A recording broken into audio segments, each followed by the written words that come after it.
Hi guys! Nandito tayo ngayon sa San Juan Man Cave. So, itutur namin kayo sa loob.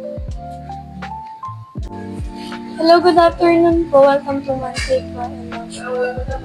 Tutor ko po kayo sa bar area namin. Ito po yung billiard area namin. 200 per hour po siya.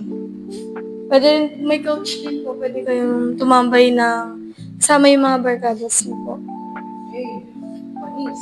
Dito po yung KTV rooms namin. Dito po yung VIP 1, which is up to 15 packs po yung kasya. 5K consumable po. Pag per hour po gusto nyo, 500 per hour po.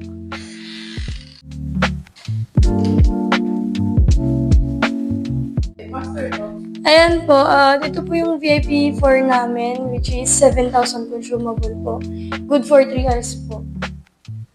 Pag gusto nyo po ng per hour, 700 naman po siya. Per hour. Ayan po.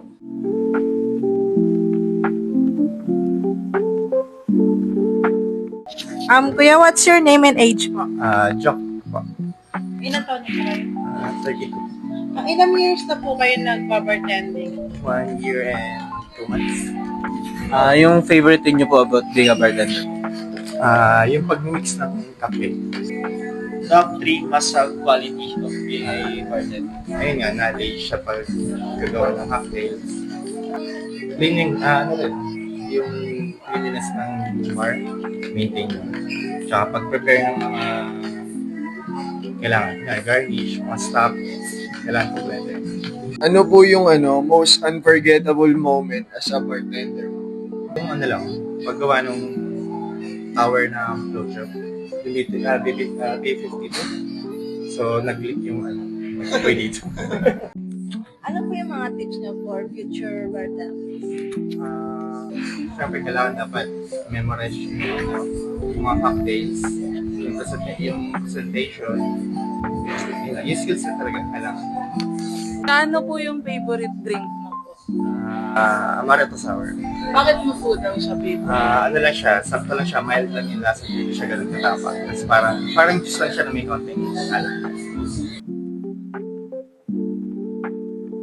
So gagawa tayo ng amaretto sour. So, mag-add lang tayo ng syrup. At least 20 ml. Tapos, 30 ml po ng amaretto. Then, 60 ml po ng lemon juice. Then, mag-add po tayo ng white egg.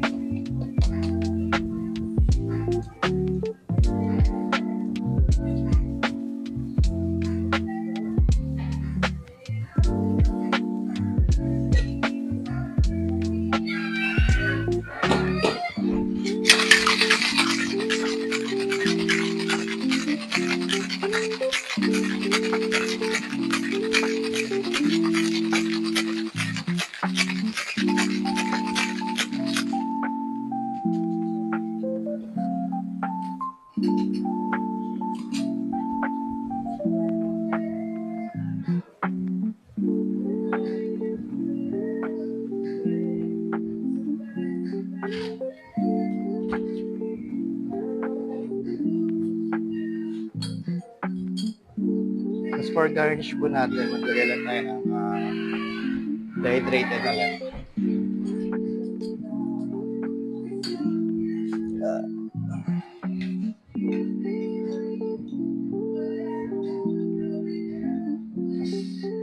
Konting coffee lang po for around. So, yun na pa.